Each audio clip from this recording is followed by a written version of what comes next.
여러분 안녕하세요. 문서영 선생님입니다. 우리 시즌3에 이어서 시즌4에도 여러분과 함께 정보 수업을 이어나가게 되었어요. 저번 시간에 이어서 이번 시간부터 for문과 while문에 대해서 한 번 더 복습을 하고 공부를 시작해 보도록 하겠습니다. 본격적으로 나가기에 앞서서 어떤 내용이 있는지 같이 볼게요. 첫 번째는 저번 시간에 배웠던 for문, 반복문의 대표적인 for문에 대해서 복습을 해볼 거고요. 두 번째는 while문에 대해서 보도록 하겠습니다. 그리고 마지막에는 이것과 관련한 과제를 풀어보도록 할게요. 자, 저번 시간에 보면요. 우리 for문에 대해서 배웠는데 for문을 직접적으로 FOR 이렇게 쓰는 것도 가능하지만 여러분 저번에 배웠다시피 괄호가 되게 많고요. 중간에 세미콜론도 들어가고요. 많기 때문에 여러분의 편리를 위해서 플레이봇에는 이렇게 for문이라고 적혀 있는 곳이 있어요. for라고 적혀 있는 버튼이 있어요. 그래서 이 주황 색깔 버튼을 클릭을 하면요. 굳이 여러분이 하나하나 알파벳을 적지 않아도 이렇게 for가 나오게 돼요. 그래서 선생님이 플레이봇에 직접 들어가서 그 for 버튼을 눌러서 한번 작성을 해본 것을 가져와 봤는데요. 이렇게 for를 누르면 for의 형식이 이대로 나오게 되고요. 시작값과 그다음 조건식과 증가값이 세미콜론 2개를 기준으로 총 3군데로 나눠져 있어요. 그래서 시작값, 조건식, 증가값 이렇게 되어 있네요. 자, 우리 한번 시작값을 넣어보도록 할게요. i라는 변수를 사용을 해서요. i는 1부터 그리고 조건식에 i는 한번 4보다 작다라고 한번 해볼게요. 그다음 증가값은 가장 기본적으로 사용하는 한 개가 증가되는 i++를 해볼 거예요. 이번 줄에는 우리가 해야 할 일을 넣는 거잖아요. 해야 할 일을 가장 기본적인 move 동작으로 한번 만들어 봤어요. 자, 이렇게 형식을 만들면 지금 이렇게 화면이 나오게 되죠. 자, 얘를 이제 문제를 풀어볼 건데요. 현재 변수 i에는 1이라는 숫자가 들어가 있을 거예요. 자, i가 1이에요. 1을 이 i는 4보다 작다라는 조건식에 비하면 어때요? 조건이 성립하나요? i가 현재 1이에요. i가 4보다 작다라는 조건식이 성립이 하나요? 네, 성립을 해요. 그래서 move를 수행을 합니다. 이번 줄에 해야 할 일인 move를 수행을 합니다. 자, move를 수행함과 동시에 증감값 i++가 되기 때문에 i가 하나가 증가돼서 1에서 하나가 증가되는 2가 되게 됩니다. 자, i가 2일 때 이제 볼게요. i가 2일 때도 i는 4보다 작다라는 이 조건식을 만족을 하기 때문에 또 2번 줄에 있는 move를 수행을 하게 됩니다. 역시나 여기서도 마찬가지로 move를 수행하면서 하나가 증가가 됐기 때문에 i는 3이 되겠죠. 자, 이제 i가 3이에요. 또 조건식 한번 볼게요. 조건식은 i가 4보다 작다. 자, 이 조건 만족하나요? 네, 만족하죠. 그래서 또 move를 수행을 하고요. 동시에 증가값인 i가 하나가 증가가 돼요. 자, 이제 i가 4일 때예요. 자, 조건식 i는 4보다 작다. 이 조건을 만족할까요? 네, 조건을 만족하지 않습니다. 그래서 이 경우에는 for문을 빠져나오게 되죠.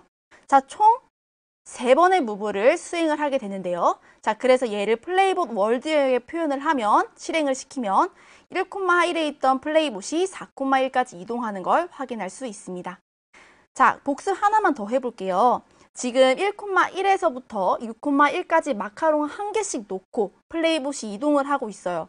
이거를 우리는 포문으로 한번 작성을 해볼 건데요. 일단 여러분 우리가 의사 코드라고 얘기를 하죠. 말로써 한번 풀어볼게요. 지금 플레이봇은 어떤 행동을 반복하고 있나요? 네, 첫 번째로는 마카롱을 놓는 걸 반복을 하고 있어요. 그리고 두 번째는요. 네, 앞으로 가는 것을 반복을 하고 있죠. 자, 마카롱을 놓고 지금 보면 1,1에서 플레이봇이 있다고 쳤을 때 마카롱을 놓고 움직였어요. 또 마카롱을 놓고 움직였어요. 즉 반복하고 있는 거는 마카롱을 놓는 것과 그 다음에 한 칸 움직이는 것, 이 두 가지를 하고 있습니다. 자, 마카롱을 놓는 것과 한 칸 움직이는 걸 총 몇 번 수행을 하고 있나요? 네, 총 6번 수행을 하고 있는데요. 마카롱을 놓고 움직이고, 놓고 움직이고, 놓고 움직이고, 놓고 움직이고, 놓고 움직이고, 놓고 움직이고. 그래서 총 6번이에요. i가 1부터 시작했기 때문에 6번을 반복하기 위해선 i는 6보다 작거나 같다가 되면 되겠죠? 자, 그리고 이제 이번 줄에 있는 마카롱 놓기를 우리가 명령어로 코드로 바꾸게 되면 어떤 내용이 될까요? 마카롱 놓기, 놓는 거죠. put. 그리고 마카롱은 물건이니까 오브젝트가 되는 거예요. 그래서 put 오브젝트 마카롱을 놓으면 돼요. 자, 3번 줄에는요. 앞으로 한 칸 움직이는 거예요. 앞으로 한 칸 움직이는 건 가장 기본이 되는 코드가 바로 move라는 거겠죠. 그래서 이렇게 코드를 작성을 하면 왼쪽에 있는 월드 영역과 같은 내용이 표시가 됩니다. 자, 이번 시간에는요, for문에 이어서 또 다른 반복문을 한번 볼 건데요. 바로 while문이라는 걸 볼 거예요. while, 뭐뭐 하는 동안에 라는 뜻이에요. 그래서 뭐뭐 하는 동안에 어떻게 사용되는지 지금부터 한번 볼게요. 자, while도 마찬가지로 플레이봇에서 주황 색깔 버튼을 이렇게 클릭을 하면요. while의 형식이 저절로 출현이 되는데요. 이렇게 while의 형식은 이렇게 생겼어요. 앞에서 for문과 다른 점을 한번 보면요. 작은 가로와 중가로는 똑같이 for문과 같죠. 근데 작은 가로 안에 내용이 달라요. for문은 이 작은 가로 안에 두 개의 세미콜론으로 총 3군데로 나눠져 있었는데 여기는 하나의 조건만 들어가 있죠. 자, 얘가 어떻게 수행이 되는지 지금부터 같이 보도록 하겠습니다. 우선 이 조건이요. 만약에 참일 경우는 여기 해야 할 일, 수행할 명령어를 수행을 합니다. 이 내용을 반복을 하게 되는 거예요. 하지만 반대로 이 조건이 거짓일 경우에는 이 내용을 반복하지 않습니다. 즉, 만약에 위에서부터 이렇게 코드를 내려오다가 이 조건이 처음부터 거짓일 경우에는 이 수행할 명령을 아예 한 번도 수행하지 않고 지나가게 되는 거죠. 자, 이렇게 선생님이 말로 개념을 설명을 했을 때 여러분이 제대로 이해를 쉽지 않다고 생각을 합니다. 그래서 지금부터 예제를 같이 풀면서 한번 볼게요. 자, 앞에서는 우리 마카롱이었는데요. 이번에는 물고기예요. 플레이봇이 1,1에서부터 물고기를 하나씩 놓으면서 이동을 하는 거예요. 이거를 우리는 while문으로 한번 같이 풀어볼 건데요. 자, 여기서 반복되는 활동은 어떤 내용이 있을까요? 우리 한번 그 의사 코드로 우리가 말하는 것처럼 한번 해볼까요? 여러분도 한번 화면 앞에서 대답을 해보세요. 우선 물고기를 놓기를 하겠죠. 네, 그 다음 두 번째는요. 앞으로 가기를 할 거예요. 그래서 물고기를 놓고 앞으로 가는 걸 반복을 하고 있어요. 자, 얘를 총 몇 번 반복하죠? 네, 얘는 보세요. 1번, 2번, 3번, 4번, 5번 반복하고 있어요. i가 1부터 시작하니까 5번 반복하려면 i는 5보다 작거나 같을 동안 이라는 조건이라는 게 성립이 되는 거죠. 자, 물고기 놓기를 하려면요. put 오브젝트 물고기를 하면 되고요. 그다음 앞으로 한 칸 움직이기를 하려면 move를 하면 돼요. 자, 그래서 선생님이 지금 여기 우리 작성한 이 프로그램 코드를 한번 플레이봇에 직접 넣어봤어요. 그래서 이렇게 넣어봤어요. 그리고 실행을 한번 시켜볼게요. 그러면 방금 그림처럼 물고기가 하나씩 나가고 있습니다. 자, 그런데 오류창이 떴네요. 다음 코드를 실행할 수 없습니다 라고 해서 오류창이 떴어요. 자, 그럼 우린 지금부터 여기서 오류를 한번 찾아보도록 할게요.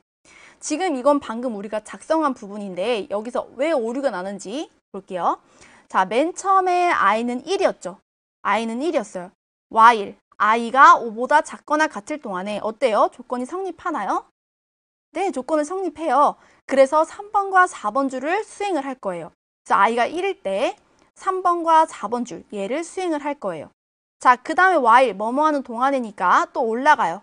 자, 올라가서 이제 이 조건식을 또 대입을 시켜보는데 i는 5보다 작나요? 현재 i가 몇이죠? 네, 현재 i는 1이죠. 왜냐면 선생님 이 아니에요 라고 하는 사람들은 지금 이미 포문에 좀 익숙해져 있는 거예요. i를 변형시켜주는 게 지금 하나도 없잖아요. 볼게요. 또 i가 1이 되는 거서 3번과 4번 줄을 수행을 하게 되는 거예요. 자, 뭔가 문제가 있어. 뭐가 문제인가 봤더니 i가 변하지가 않아요. i의 변화가 전혀 일어나고 있지 않다는 거죠. 그래서 방금까지 썼던 이 코드에다가 i의 변화, 즉 i를 하나씩 증가시켜주는 거를 넣어줄 거예요. 그래서 while문의 중괄호 안에 i를 증가하는 식을 넣어줄 거예요. i를 증가하는 식은 i는 i 플러스 1이 되겠죠? 얘가 들어가면 돼요.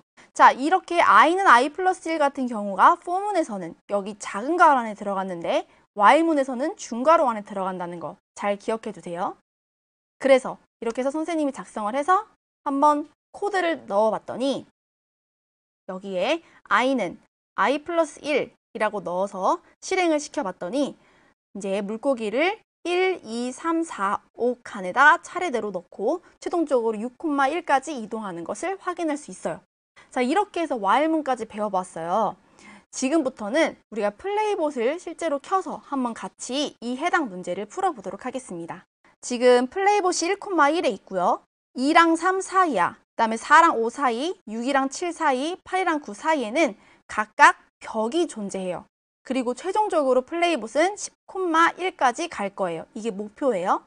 자, 일단 플레이봇이 지금 어때요? 만약에 이 1과 2 사이처럼 아무것도 없으면 그냥 갈 수 있는 부분인데 2와 3처럼 벽이 존재하면 얘를 돌아서 가야 되는 부분이에요. 자, 여러분 일단 여기서 참고로 알아두실 부분은 이렇게 갈색으로 되어 있는 건 벽이 되는 거고요. 그리고 이렇게 주황색으로 선생님이 지금 즉흥적으로 만들어 봤는데요. 이렇게 주황색으로 되어 있는 건 문이에요. 그래서 문은 어때요? 우리 일반적으로 문은 열고 나갈 수 있죠. 그래서 우리가 open door, close door이라는 명령어가 플레이봇에 존재를 해요. 하지만 우린 지금 벽만 사용을 할 거니까 얘는 다음 시간에 기회가 된다면 예제로 설명을 해드리도록 하겠습니다. 자, 우선 그럼 다시 돌아와서 본론으로 만약에 1에서 2로 갔을 때는 그냥 muve를 하면 되지만 2에서 3을 갈 때는 벽이 있기 때문에 이렇게 위로 올라갔다가 오른쪽으로 갔다가 아래로 내려와야 되는 게 있어요. 자, 지금 어때요? 어떤 조건이 주어졌죠? 이 조건에 따라서 그냥 갈지 돌아갈지 결정하는 거예요. 이때 사용하는 문법은 어떤 문법일까요? 네, 이때는 if, as를 사용하면 되겠죠. 그래서 다 지우고 여기 위에 주황색 버튼에 if, else 버튼을 눌러주세요. 그리고 자, 이 조건식에 일단 의사 코드로 표시를 해보면요. 앞에 벽이 있으면 어떻게 되죠? 돌아간다 가 되는 거고요. else는 앞에 벽이 없을 경우일 테고 여기는 그냥 간다가 되겠죠. 자, 그러면 앞에 벽이 있는지 없는지를 판단하려면 어떻게 알아야 될까요? 자, 여기 핑크색 부분을 클릭해 주세요. 그러면 위에서 하나, 둘, 셋, 네 번째 블록에 벽과 문이라는 게 있죠. 얘를 클릭해 볼게요. 그러면 front is wall, left is wall 해가지고 앞에 벽이 있는지, 옆에 왼쪽에 벽이 있는지, 그다음에 오른쪽에 벽이 있는지, 뒤에 벽이 있는지, 마찬가지로 아래에도 앞에 문이 있는지, 옆에 문이 있는지, 오른쪽에 문이 있는지, 뒤에 문이 있는지, 그리고 문을 열고 문을 닫는 이런 블록들이 존재해요. 자, 앞에 벽이 있는지를 확인해 주기 위해서는 여기서는 어떤 블록을 가져오면 될까요? 바로 앞이기 때문에 front is wall을 가져오면 되겠죠? 그래서 우리 여기 앞에 벽이 있으면 이라는 부분을 지워주고요. 여기에 front is wall을 가져올 거예요. 그럼 얘가 앞에 벽이 있으면 돌아간다 라는 게 되고요. 자, 이제 돌아간다를 한번 같이 보도록 할게요. 여러분 만약에 플레이봇이 지금 여기 2,1에 있다고 상상을 해볼게요. 자, 2,1에 있을 때 이 플레이봇이 돌아가려고 해요. 그러면 우선 플레이봇은 지금 어딜 보고 있죠? 네, 오른쪽을 보고 있어요. 자, 돌아가기 위해서는 위를 봐야겠죠. 자, 위를 보기 위해서 사용하는 거는 네, turn left를 사용을 하면 됩니다. 자, 그 다음에 이제 위를 봤어요. 여러분 잘 보세요. 월드를 계속 설명을 할 거예요. 자, 이제 위를 봤어요. 위를 보면 플레이봇은 이제 가야겠죠. 네, 그래서 move를 사용을 합니다. 자, 현재 플레이봇의 위치는요. 2,2에 있고요. 플레이봇이 보고 있는 방향은 위를 보고 있어요. 하지만 플레이봇이 가야 할 위치는요. 이렇게 가야 돼요. 자, 위를 보고 있는 플레이봇을 오른쪽으로 보게 해줘야 돼요. 자, 그러면 turn right을 해주면 되겠죠. 하지만 turn right이란 함수가 있어요? 네, 없어요. turn right이 없기 때문에 대신 사용하는 건 turn left를 3번 사용한다고 우리 저번 시간에 배웠어요. turn left를 3번 사용을 해줍니다. 자, 그러면 현재 플레이봇의 위치는 2,2에 위치하고요. 지금 오른쪽을 보고 있어요. 자, 그 다음에 이제 이렇게 가야 되니까 어떻게 해야 되겠죠? 그 다음 사용되는 코드는 네, move를 사용을 해서 자리를 이동해 줍니다. 그럼 현재 플레이봇의 위치는요. 3,2에 위치하고요. 오른쪽을 보고 있어요. 하지만 여기서 플레이봇이 가야 할 거는 아래로 내려가야겠죠.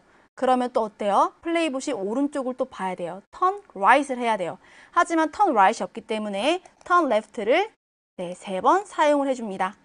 자, 그러면 이제 플레이봇은 3,2에 위치하고요. 아래를 보고 있어요.